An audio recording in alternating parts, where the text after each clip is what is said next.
Porque o Frederico Wassef não foi chamado para essa reunião, para esse preparativo, e ele, quando deu aquela coletiva, ele mesmo falou, né, que ele realmente comprou o relógio, recomprou o relógio, mas que não foi a pedido de Bolsonaro nem a pedido de Mauro Cid. E recentemente ele até falou ali que ele iria revelar. Então há uma preocupação do que o Wassef pode falar nesse depoimento de amanhã lá na Polícia Federal. O filho de Bolsonaro, o senador Flávio Bolsonaro, ele declarou que eles confiam 100% na lealdade de Wassef. Vamos assistir. Eu confio 100% na capacidade e na lealdade do Wassef e não tenho absolutamente nada, nenhuma razão para me preocupar com ele. Muito pelo contrário, sempre deu demonstrações e provas da sua competência e da sua lealdade. Isso foi um depoimento ou um recado, hein, Josias? Foi uma tentativa de passar uma fita isolante num fio desencapado, Fabíola. O Frederico Wassef virou um fio desencapado, que ele se apresenta como, não mais como advogado da família Bolsonaro, né? Ele virou um operador, e esse operador, depois de negar, foi forçado a admitir, porque a Polícia Federal desmontou a versão inicial do Wassef. Ele disse que não conhecia joia nenhuma, que não sabia de nada. Depois se demonstrou que ele estava envolvido até o último fio do cabelo nesse episódio das joias, e ele teve que admitir que foi lá, que recomprou um Rolex, pagou com dinheiro do bolso e não quis dizer quem foi que pediu a ele para cumprir essa missão, né? Aliás, ele disse que não foi o Bolsonaro, nem foi o Mauro Cid. Como a palavra do Wassef vale o mesmo que uma nota de R$ 3, para ele mudar essa versão é um peteleco, né? Basta que a Polícia Federal mostre, olha, está aqui, tem uma mensagem, como aliás já foi constatado no aparelho celular do Mauro Cid, há uma fartura de mensagens trocadas pelo Mauro Cid com o Wassef, marcando o encontro para ele entregar o Rolex em São Paulo, entregou na Hípica de São Paulo. Quer dizer, já está também desmoralizada essa penúltima versão do Wassef. E o Wassef, nos subterrâneos, mandou recados nos últimos dias, dizendo que está se considerando meio que abandonado, né, pela família. E ele, evidentemente, se for interrogado, está insinuando que pode nem comparecer, está alegando que não recebeu ainda a intimação. Enfim, esse personagem ele é muito surpreendente, né? Então ele pode se sair com uma novidade aí, não comparecer ao depoimento, mas o fato é que ele está percorrendo os subterrâneos como uma ameaça aos Bolsonaro. Por isso, o Flávio Bolsonaro gravou esse vídeo, fez questão de gravar o vídeo para declarar que a família exalta a competência dele, que admira a lealdade dele. Então, como disse Fabiola, é uma tentativa de passar fita isolante num fio desencapado. Hoje, o Bolsonaro o Bolsonaro e os seus operadores, né, sobretudo o filho, o Flávio Bolsonaro, eles atuam para atenuar os prejuízos. Ô Josias, e chama a atenção também uma outra, porque tem a estratégia de defesa, né, a atuação dos advogados, que a gente até tratou aqui mais de uma vez recentemente, a iniciativa de querer pedir as joias de volta, apresentar os extratos bancários, estratégia de defesa, né, dos advogados de defesa. Tem também uma ala ideológica, e isso é muito interessante a gente observar. Aliados de Bolsonaro vêm destacando pautas de costume que sempre bombam nas redes e faz inflar um pouco, né, os bolsonaristas, como são chamados pelo país, os apoiadores de Bolsonaro.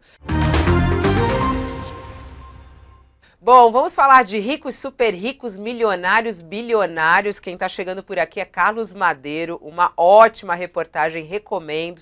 Abre a reportagem do Madeiro aqui que tá bonitona, um monte de dados, personagens aqui, ó, falando sobre ricos. Super rico acumula em média 151 milhões e paga metade do imposto de renda da classe média.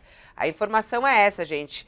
No Brasil tem 20 mil pessoas que podem ser consideradas mais ricas, né? 150 milhões de reais de patrimônio, mas eles pagam metade do percentual do imposto de renda de pessoas físicas, na comparação com algumas faixas da classe média. Esses dados são da Ação Brasileira de Combate às Desigualdades. A classe média acaba sendo a maior pagadora de imposto de renda, e quem tem renda média superior a 400 mil reais por mês paga uma alíquota efetiva de 5,43% do imposto de renda. E os que ganham menos, os que menos ganham, que são os que ganham menos, são os que pagam mais impostos por causa da tributação indireta, que é quando o imposto é embutido no valor final de um produto ao consumidor. No Brasil, os 10% mais pobres pagam 26,4% da sua renda em tributos, enquanto os 10 mais ricos pagam 19,2%, isso de acordo com os dados. Olá, Madeiro, bom dia, seja bem-vindo aqui para falar de super ricos no nosso país. Bom dia, Fabíola, bom dia, Josias, bom dia a todos que nos escutam. É bom ser super rico 2 vezes no Brasil, né? Primeiro que você acumula muito dinheiro e segundo você paga pouco. Esse estudo faz parte aí de um observatório, né, do combate às desigualdades, que agora às 9h30 da manhã vai lançar no Salão Nobre do Congresso um documento. Esse estudo, né, esses dados do estudo serão publicados, serão mostrados às autoridades e vão tentar fazer uma espécie de união, inclusive com a frente parlamentar, para desenvolver projetos justamente para incentivar a entender, as pessoas entenderem de que forma a desigualdade atua no Brasil. A forma como os super ricos são taxados e a classe média e pobre, ela é taxada de forma muito maior em termos percentual, é apenas uma das desigualdades, né? Você vê desigualdades de renda, você vê desigualdades regionais gritantes, desigualdades de raça, desigualdade de gênero. Esse é um estudo muito amplo, que inclusive contou com mais de 50 entidades participantes, entidades muito sérias, né, que fizeram toda a compilação de dados públicos sobre 42 indicadores de todas as áreas, né, 12 áreas sociais, saúde, educação, segurança, e elas escancaram a desigualdade no Brasil, inclusive desigualdade que inclui mortes, mais mortes de jovens negros, mais mortes por causas evitáveis, menos estudos de negros, menores salários de negros e mulheres. Então, eles escancaram, inclusive, que tudo isso é conectado, por exemplo, com a menor participação de negros e mulheres no sistema público, né, nos cargos do topo, o judiciário, você tem aí legislativo com a participação muito pequena no executivo. Isso prospera a desigualdade, né? A desigualdade que ela é multifatorial e, como o próprio estudo coloca, ela se conecta uma com a outra. Uma causa vai gerando outra. Se você estuda menos, você tem salários menores. Se tem salários menores, você não tem casa. Se você não tem casa, você vai para uma moradia precária e lá você vai ter muito mais risco de ter doença, muito mais risco de ser morto, por exemplo, pela polícia, né? E toda essa cadeia de fatos, ela vai gerando uma imensa desigualdade no Brasil. Então, esse é o fato que a pesquisa mostra com muita clareza, por uma soma de indicadores que, no fundo, mostram que o super rico paga menos e a classe média paga mais imposto de renda, mas é a classe pobre que mais paga imposto indireto, que aquele imposto já está embutido no preço final do consumidor, quando você compra o pão, você leva em conta a importação do trigo, o preço do combustível e todos aqueles outros valores que já estão colocados. Então, escancara e tenta colocar sugestões para que essa desigualdade, tanto tributária como de vários outros setores, seja melhor resolvida pelos parlamentares, por exemplo, que será um foco desse estudo hoje, lançado agora às 9h30. E é muito interessante a sua reportagem, Madeira, porque primeiro você traz os números, né, falando de como que essa riqueza, ela pode ser vista através de números e dados no nosso país, e mais, essa desigualdade do nosso país. Aqui até você coloca, né, o Nordeste com a maior desigualdade, o Sul com a menor. E os números que você apresenta aqui nessa reportagem, eu acho extremamente interessante, até nessa discussão que recentemente aconteceu no país, levantada pelo governador de Minas Gerais, né, falando sobre a situação do Sudeste e do Sul. né, na comparação com o Norte e Nordeste. O Josias também está acompanhando, a gente falou sobre isso dos super ricos ontem, e Fernando Haddad, o ministro da Fazenda, tem aí suas missões, né, em conseguir recursos, em tentar reduzir a desigualdade. E hoje é um dia também importante em relação ao envio do orçamento de 2024, porque o orçamento do governo, né, Josias, ele tem como foco também essa redução de desigualdades, né? Que informação que você tem aí pra gente em relação às estratégias de Haddad e o que está sendo enviado ao Congresso? Fabíola, está acontecendo uma coisa inusitada. O Fernando Haddad está sendo torpedeado dentro do próprio governo e dentro do PT, antes mesmo do envio do orçamento. Ministros do governo e parlamentares do PT, à frente a própria Gleisi Hoffmann, estão questionando a meta estipulada pelo Haddad de zerar o déficit em 2024. Acham que é exagero, estão querendo um pequeno déficitzinho, 0 ponto percentual, 0,75, algum déficit que permita ao governo gastar ali entre 60 bilhões e 80 bilhões de reais em obras, vai ser um ano eleitoral. Então, é muito curioso, porque nesse instante em que o governo se empenha em aumentar a sua arrecadação, e disso depende o êxito da nova regra fiscal, aumentar a arrecadação, pelo menos 130 bilhões de reais, daí a intenção de taxar super ricos. Nesse mesmo instante, o governo não consegue passar segurança quanto a esse objetivo, de gastar com responsabilidade esse dinheiro que vai extrair da sociedade. Está enfiando a mão no bolso de um pedaço da sociedade, os super ricos, que são subtributados e que precisam comparecer para que o andor dos tributos fique mais leve para todo mundo tem que pagar.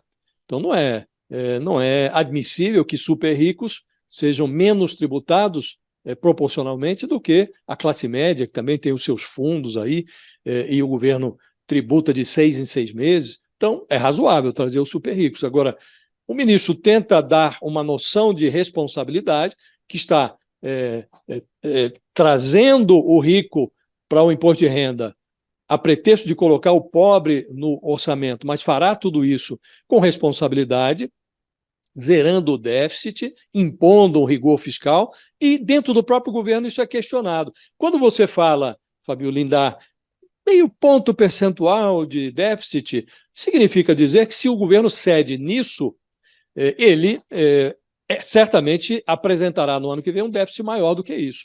O Haddad ontem teve que vir a público para dizer, não, isso é um compromisso fechado, já está combinado com o Lula, e há um consenso no governo em relação a esse objetivo de zerar o déficit. Quando o ministro precisa vir a público para declarar isto, significa que não há consenso nenhum.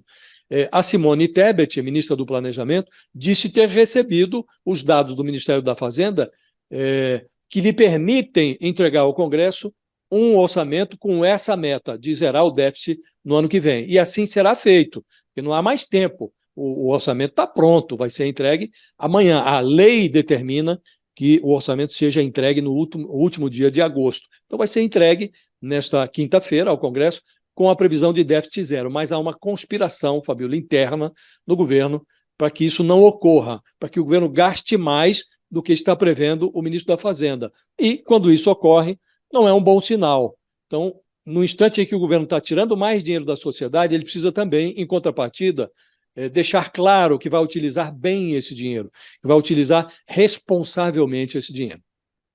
É isso. Bom, vamos ficar atentos a esse envio no Congresso e também aí as discussões do super rico.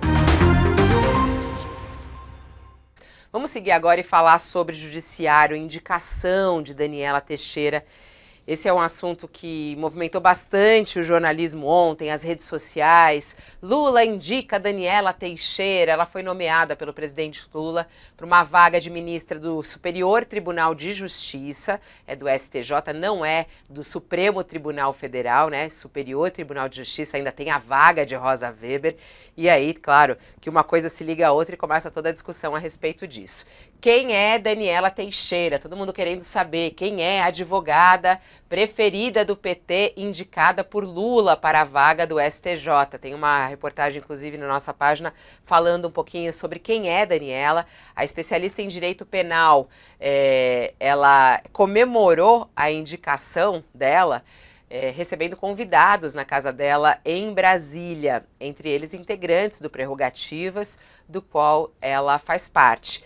Daniela, ela é religiosa e a coluna da Mônica Bergamo de hoje fala justamente que nesse encontro que ela fez, esse jantar que ela fez, vamos mostrar aqui a reportagem da Mônica Bergamo, esse jantar que ela fez com integrantes do grupo Prerrogativas, amigos, acho que também familiares, eles comemoraram fazendo uma oração, né?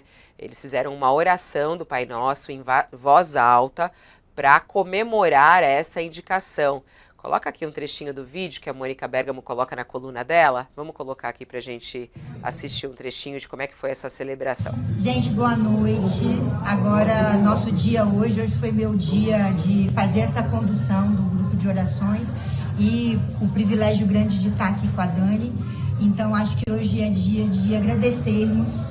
Então, tem uma turma do Prerrogativas aqui na casa dela, segurando na mão. Então, nós vamos fazer o nosso Pai Nosso coletivo, que a gente sempre faz. E essa será a nossa oração de hoje, em agradecimento a tudo que nós temos recebido nesse grupo desde que ele foi criado. Pai nosso que estás no céu, santificado seja o vosso nome. Venha a nós o vosso reino. Seja feita a vossa vontade. Assim. Tá aí, um pouquinho dessa oração, né? Eles celebraram com uma oração. Vamos chamar nossas convidadas para falar desse assunto também. Josias, conosco aqui no nosso All News de hoje, a Vera Lúcia Araújo, ela que é jurista e que até tinha falado conosco a respeito de indicações na última conversa aqui. E a gente convidou também a Carol Brígido, nossa colunista aqui do UOL e que sempre está em cima dos assuntos jurídicos. Olá, professora Vera Lúcia, seja bem-vinda mais uma vez ao All News. Bom dia, senhora. Oi, bom dia, Fabíola, bom dia, Josias, Carolina.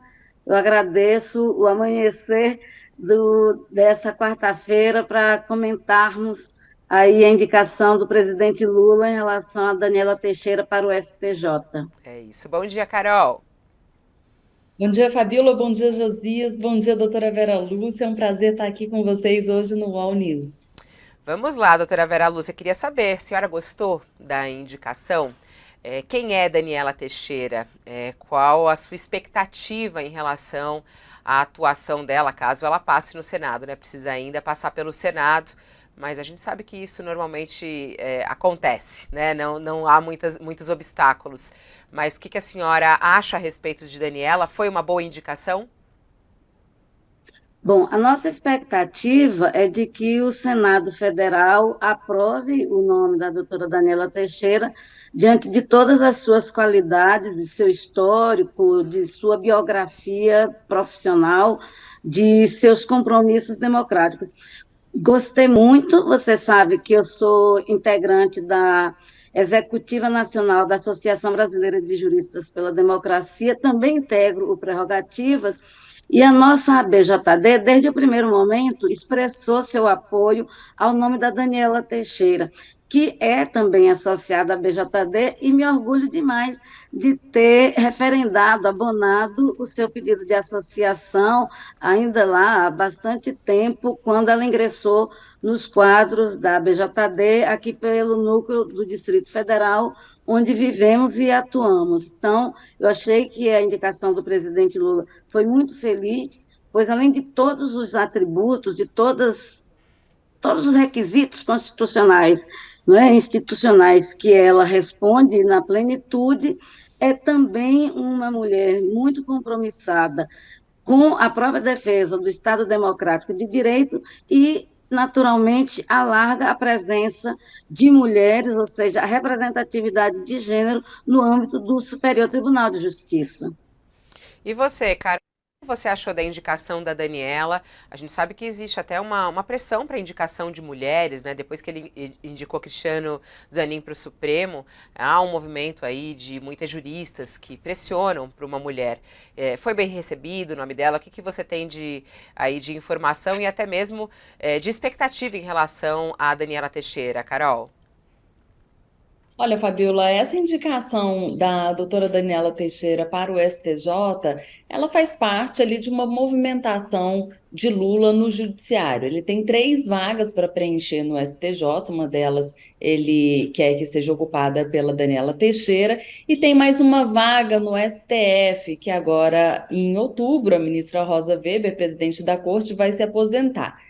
E entre assessores de Lula, entre interlocutores de Lula, a ideia é que o presidente não deve indicar uma mulher para o STF. Então, fazendo esse movimento, colocando uma mulher no STJ, de certa forma, ele está atendendo ali um anseio de grupos sociais, de militância, de uma ala mais à esquerda do PT e até mesmo do governo, para se colocar representantes de minorias na cúpula do judiciário. Então, Daniela, ela entra muito nesse contexto, nesse aspecto de que o judiciário ainda é muito subrepresentado por mulheres. Hoje, o STJ ele tem 33 cadeiras, das quais apenas 6 são ocupadas por mulheres, e no STF a condição é ainda pior. Tem 11 ministros, dos quais 2 são mulheres, e aposentando-se Rosa Weber e Lula não colocando outra mulher no lugar de Rosa Weber, ficará apenas Carmen Lúcia, um retrocesso para os movimentos sociais, para as minorias no Brasil, em termos de representatividade dentro do judiciário. Agora, em relação à doutora Daniela Teixeira, ela se notabilizou, ela começou a ganhar notabilidade dentro do PT e também chamar a atenção do próprio presidente Lula a partir de 2016, que ela protagonizou uma discussão muito áspera com o então deputado Jair Bolsonaro na Câmara. Era um evento sobre combate à cultura do estupro, e ela fez um discurso muito contundente, lembrando que o próprio Jair Bolsonaro já tinha respondido por incitação a esse crime no Supremo Tribunal Federal, quando ele fez aquela declaração muito infeliz em relação à deputada Maria do Rosário, disse que ela não merecia sequer ser estuprada. Isso gerou uma ação no Supremo Tribunal Federal, que depois acabou arquivada. Então, é com essa simbologia que Daniela entra hoje, quer dizer, que entra na nomeação, né, nas candidatas a ministra do STJ. Vamos esperar agora a sabatina, e eu acredito que não vai ter problema nenhum em haver a posse da ministra ainda neste ano. O Josias também está acompanhando, a gente falou sobre isso dos super ricos ontem, e Fernando Haddad, o ministro da Fazenda, tem aí suas missões, né, em conseguir recursos, em tentar reduzir a desigualdade. E hoje é um dia também importante em relação ao envio do orçamento de 2024, porque o orçamento do governo, né, Josias, ele tem como foco também essa redução de desigualdades, né? Que informação que você tem aí pra gente em relação às estratégias de Haddad e o que está sendo enviado ao Congresso? Fabíola, está acontecendo uma coisa inusitada. O Fernando Haddad está sendo torpedeado dentro do próprio governo e dentro do PT, antes mesmo do envio do orçamento.